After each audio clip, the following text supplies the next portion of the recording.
Fala galerinha do segundo ano, tudo bem com vocês? Bem, hoje nós vamos aqui trabalhar uma parte do nosso conteúdo do volume 11 já, tá ok? O volume 11 ele tem apenas um único capítulo e fala sobre segundo reinado. O professor Alexandre, ele ficou previamente combinado já comigo e com vocês, de trabalhar a parte teórica. Então, no volume 11, o capítulo destinado à história vai tratar de segundo reinado e a parte teórica vai ficar com o professor Alexandre. Eu vou ficar responsável com vocês pela parte das atividades, no caderno de atividades. Nós temos lá alguns capítulos de exercícios e nós vamos, em cada aula, fazer um capítulo desses. A aula de hoje vai trabalhar exatamente o primeiro capítulo dessa parte de exercícios sobre segundo reinado. Você pode acompanhar, inclusive, a nossa aula tendo em mãos também o seu livrão de exercícios, o seu caderno de atividades, tá ok? A nossa disciplina de História trabalha conjunto História do Brasil e História Geral, como vocês já perceberam, ela caminha lado a lado, mas nesse momento nós temos apenas o capítulo de História do Brasil, por isso a gente fez esse arranjo com o professor Alexandre, tá ok? Então olha só, a história do Brasil Império, vocês já viram isso, começou lá com o primeiro reinado, Dom Pedro I, proclamou a independência, mas o governo de Dom Pedro I foi um governo um tanto quanto tumultuado, muito instável, as forças políticas brasileiras ainda estavam muito desarranjadas, a instabilidade política foi uma característica muito forte. Tanto é que Dom Pedro acabou enfrentando muitos problemas pela sua autoridade, pelo seu autoritarismo na realidade, na disputa de poder junto aos deputados e senadores, representantes da elite agrária e senhores de escravos do Brasil, lá no parlamento, lá na Assembleia Nacional. Deputados e senadores, portanto. Tanto que em 1831, ele abdicou do trono. Seu filho muito novo não pôde assumir ainda. Começa então o chamado período regencial. Esse também foi um período muito interessante. Primeiro ponto, pela primeira vez na história do Brasil, reparem bem, pela primeira vez na história do Brasil, o Brasil foi efetivamente governado por um brasileiro, ou por brasileiros. É isso mesmo. Dom Pedro, ele não era brasileiro, ele era português, nascido em Portugal, veio para cá muito moço, mas era português. Tá? Agora, finalmente, o Brasil é governado por brasileiros, nas pessoas dos regentes, os regentes trinos, os regentes unos. Mas foi um momento também muito tumultuado, porque a elite nacional, os vários segmentos dela, não conseguiram encontrar um equilíbrio político. A disputa foi muito acirrada e a instabilidade acabou se percebendo nas várias regiões do Brasil. De norte a sul estouraram rebeliões e revoltas extremamente sangrentas, como foi o caso das revoltas regenciais. Sabinada, Balaiada, Farroupilha, Cabanagem, Revolta dos Malês. Esse clima de tensão e instabilidade acabou levando as elites nacionais a um grande acordo: reconhecer a maioridade de Dom Pedro II antecipadamente. E é por isso que, com menos de 15 anos de idade, ele acabou assumindo o trono. E, de fato, ele consegue, logo nos primeiros anos, com certa dificuldade, é óbvio, ele consegue reequilibrar as relações de forças no Brasil, as autoridades políticas foram colocadas também em pés mais calmos, menos tensos. Ele administra economicamente bem o Brasil, a força produtiva do Brasil é reacendida, tanto no cenário agrícola quanto no cenário industrial. Nós temos surtos de desenvolvimentos econômicos, mais adiante nós vamos ter a Belle Époque em algumas cidades, enfim. O Brasil experimentou no segundo reinado uma certa prosperidade. Mas, lógico, esse período de melhoria, estabilidade, apogeu, vai encontrar também a sua crise e o seu declínio, que nós vamos ter oportunidade de ver mais adiante.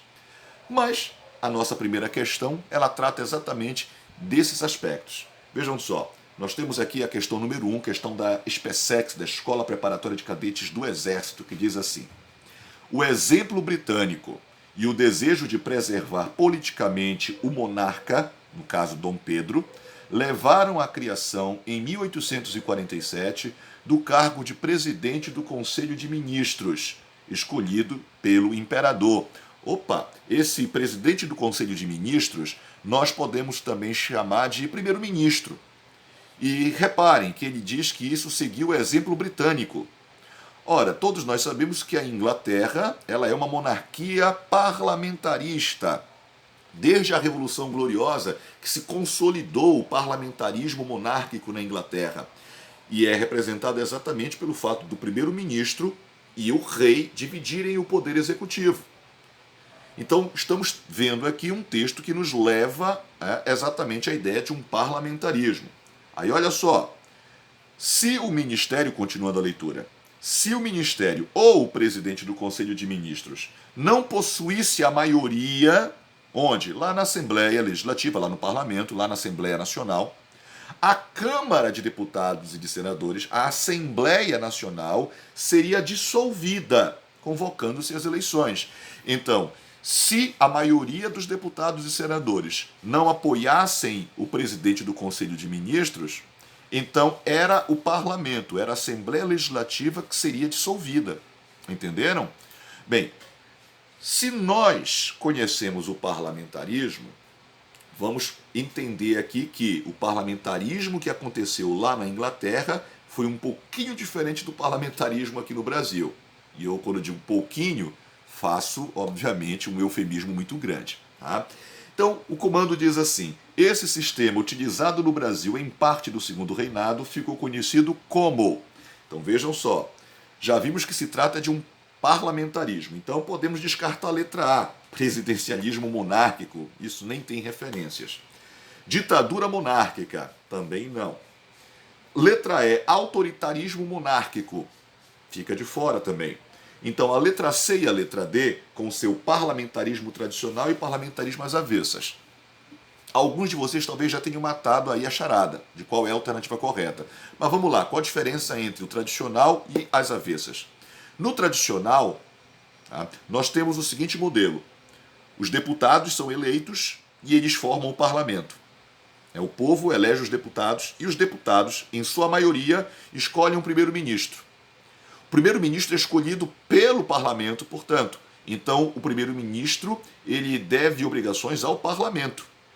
Ele se sustenta no cargo de primeiro-ministro enquanto ele tiver a maioria no parlamento. E ele sobe para o poder executivo, onde lá ele vai dividir com o rei o poder executivo. O poder executivo ele tem duas chefias, a chefia de Estado e a chefia de governo. No presidencialismo, como é o caso do Brasil, o presidente da República ele exerce as duas chefias. Ele é o chefe de Estado e ele é o chefe de governo. Mas no parlamentarismo, o rei se torna apenas chefe de Estado e o primeiro-ministro se torna chefe de governo. Quando o primeiro-ministro perde o apoio do Congresso, do parlamento, quem cai é o primeiro-ministro, porque quem manda é o parlamento. Mas vejam como diz o nosso comando aí da questão. Se você leu direitinho, né, diz que o presidente do Conselho de Ministros, ou seja, o primeiro-ministro, é escolhido pelo imperador, não pelo parlamento. É o imperador quem escolhe. E ele, o primeiro-ministro, se ele não possuísse a maioria na Assembleia, na Câmara, portanto no Parlamento, a Câmara é que era dissolvida. Então é no sentido oposto, é no avesso do que é o tradicional na Inglaterra. Enquanto na Inglaterra o Parlamento, no tradicional, o Parlamento nomeia o primeiro-ministro e ele se sustenta enquanto o Parlamento estiver com ele, senão ele cai. No parlamentarismo às avessas, é o Parlamento que tem que apoiar o primeiro-ministro, senão o Parlamento cai. A Assembleia é fechada e novas eleições são convocadas. Portanto, a alternativa correta aí é a letra D de dado, parlamentarismo às avessas. Tranquilo? E agora, vamos para a segunda questão do nosso material, que é da ESPM de São Paulo, que diz assim: ocorrida no Brasil no século XIX, foi a última das rebeliões provinciais do Império. Os revoltosos lançaram um manifesto ao mundo em que propunham voto livre e universal. No Brasil, até então, nós tínhamos o voto censitário. A liberdade de imprensa. Apesar de nós termos legalmente a liberdade de imprensa, a gente sabe que na prática, no Segundo Reinado, havia uma grande perseguição à imprensa oposicionista. A independência dos poderes constituídos. Os poderes constituídos não eram independentes, muito embora a Constituição os dividisse, mas o poder moderador, o quarto poder, fazia com que quem exercesse o poder moderador subjugasse os demais poderes. A extinção exatamente desse poder moderador, que representava a não autonomia, a não independência dos poderes. O federalismo, ou seja, a autonomia dos estados. Os estados agora teriam autonomia administrativa e orçamentária, pelo menos essa era a defesa, e não ficariam dependendo do poder central do Rio de Janeiro. E a nacionalização do comércio varejista, ou seja, tirar da jogada os estrangeiros que estivessem no comércio varejista. Bem, como vocês leram no comando, essa revolta ela foi a última das rebeliões provinciais do Império, portanto, no Segundo Reinado. Então, nas alternativas, qualquer revolta que não seja do Segundo Reinado, a gente já pode excluir. A Sabinada, como nós vimos, foi uma revolta regencial. A Farroupilha, como a Sabinada, também regencial. A Balaiada, a mesma coisa. Nós temos então ainda a Confederação do Equador e Praieira, duas que ocorrem no Recife, no caso no Nordeste, a Confederação do Equador, e especificamente no Recife, a Praieira. E esta revolta, ela ocorre exatamente no Recife. Ela é chamada de Praieira porque a sede do jornal que organizou e liderou essa revolta ficava na Rua da Praia, no Recife, e, portanto, recebe esse nome de Revolta Praieira. Tratava-se de um jornal liberal. Essas ideias expostas no comando são ideias liberais. As ideias de liberdade, de imprensa, de autonomia ou independência dos poderes, de autonomia dos estados, de federalismo, são valores liberais. Perfeito? E, portanto, a revolta praieira está nesse contexto. Nós podemos agora ir para a questão de número 3, que é uma questão do Enem. A questão diz assim, para início de conversa, é um texto de um homem chamado Joaquim Nabuco. Eu peço que vocês façam uma breve pesquisa sobre Joaquim Nabuco, tá? Numa biografiazinha bem condensada, para conhecerem esta personagem altamente importante na história do Brasil, principalmente no abolicionismo e na República. Concordando ou não concordando com a ideia dele, mas ele foi uma pessoa muito influente na sua época e também um ícone até hoje para muitos. Diz o texto de Joaquim Nabuco: a escravidão não há de ser suprimida no Brasil por uma guerra servil, ou seja, por uma guerra de escravos. Não acabaria a escravidão no Brasil por uma guerra de escravos. Muito menos por insurreições ou atentados locais, ou seja, por ações de terrorismos, enfim. Não deve sê-lo tampouco por uma guerra civil como foi nos Estados Unidos. A guerra civil ou a guerra de secessão nos Estados Unidos, que opôs o norte e o sul, ele também não vê essa metodologia como a mais apropriada para a abolição da escravidão. Ele diz, ela poderia desaparecer, talvez, depois de uma revolução, como aconteceu na França. Então, o modelo francês para ele é interessante, tá? Sendo essa revolução uma obra exclusiva da população livre, ou seja, a população de homens livres na França, liderados pelos jacobinos, como vocês já viram em Revolução Francesa. Os jacobinos lideraram um período chamado de terror jacobino, onde muitas medidas foram feitas, dentre elas a abolição da escravidão nas colônias francesas. Então, uma medida, foi uma ação legal, ou seja, uma lei na França, forçada exatamente por esse ímpeto revolucionário que aboliu a escravidão nas colônias francesas da América. Então ele diz, olha, por esse caminho até vai, mas a sua defesa maior é no que vem a seguir. É no parlamento e não em fazendas ou quilombos do interior, nem nas ruas e praças das cidades que se há de ganhar ou perder a causa da liberdade. Ou seja, a causa abolicionista, ela seria ganha no parlamento, portanto, lá na Assembleia Nacional, onde deputados e senadores aprovariam leis que de fato terminariam com a escravidão. Essa era a visão dele de luta abolicionista, pela via legal, pela via da normatização, ou seja, de tornar uma norma legal a liberdade de todos os indivíduos, colocando, portanto, a escravidão como um ato ilícito e que não poderia mais ser defendido. Logo, uma abolição escravista, uma abolição da escravidão, por meio de uma ação legal. Então, diante do que nós vimos aqui do texto de Joaquim Nabuco, O Abolicionismo, de 1883, podemos dizer que ele copiava o modelo haitiano de emancipação negra? Não.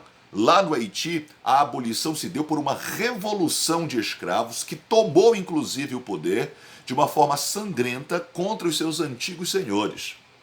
E nós vimos que para ele não é esta metodologia que deveria ser adotada no Brasil.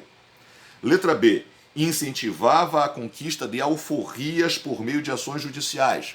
Alforrias eram cartas de libertação dos escravos. Perfeito? Então ele se tornaria um homem liberto.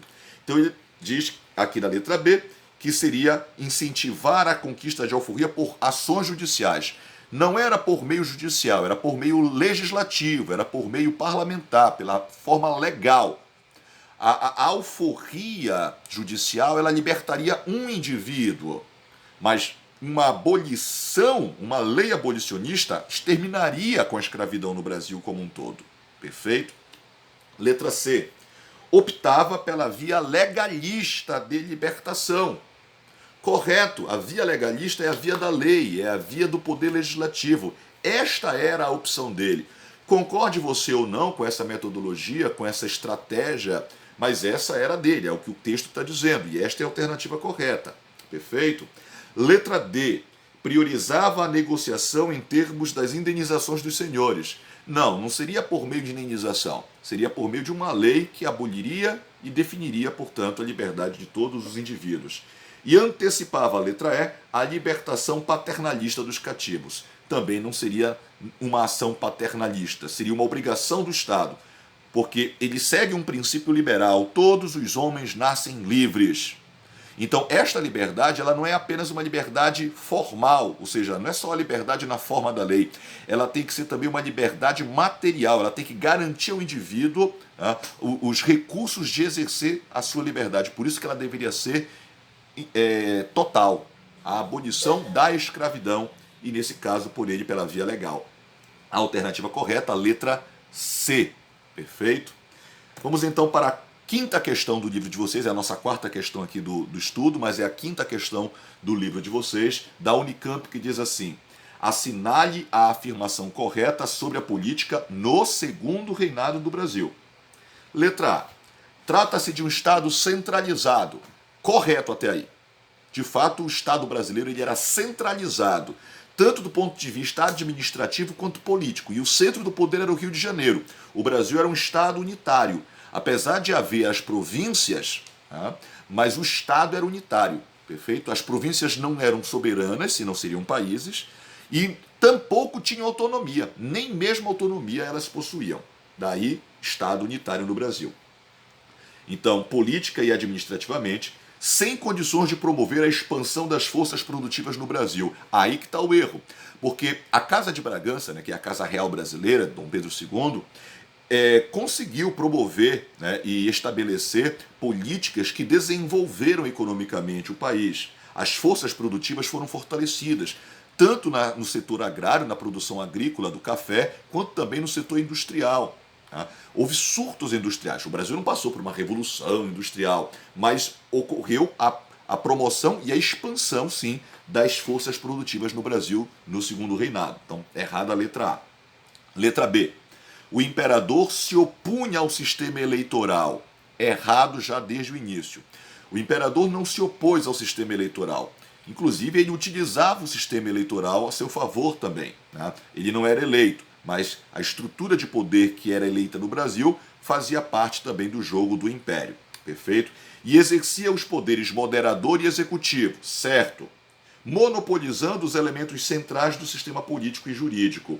Certo também. O erro é dizer que ele se opunha ao sistema eleitoral. Letra C. O surgimento do Partido Republicano em 1870. Correto, até aí o Partido Republicano surge em 1870. Institucionalizou uma proposta federalista, verdade, que já existia em momentos anteriores, verdade. Outros momentos e movimentos já defenderam também o federalismo. E a letra C, ela está completamente correta, porque de fato Tá? O Partido Republicano ele representou uma oposição, né, ao poder monárquico, não somente uma oposição política, mas uma oposição até mesmo existencial. O Partido Republicano não queria apenas a implementação de um regime federalista, diferente do que nós tínhamos na monarquia, mas ele queria o fim da própria monarquia. Ele é republicano, perfeito? Então a letra C está correta. O erro da letra D é dizer que a política imigratória, o abolicionismo e a separação entre a igreja e o Estado fortaleceram a monarquia. Não, na realidade, muito embora tenham sido algumas delas escolhas da monarquia, até mesmo para resolver problemas e crises, mas é aquele tipo de coisa que a solução dada resolve um problema, mas agrava outros. E esse agravamento foi exatamente as bases sociais que sustentavam a monarquia que acabaram ruindo. Né? E em questões futuras, inclusive, a gente vai poder trabalhar melhor isso daí. Então, a gente conseguiu aqui resolver as 4 questões da lista de exercícios da primeira parte lá do volume 11. Espero que vocês tenham gostado. Qualquer dúvida, vocês podem fazer perguntas ou lá no grupo de WhatsApp ou colocar nos comentários, que a gente vai estar pronto aí para responder, tá ok, galera? Muitíssimo obrigado e até a próxima videoaula. Um abraço.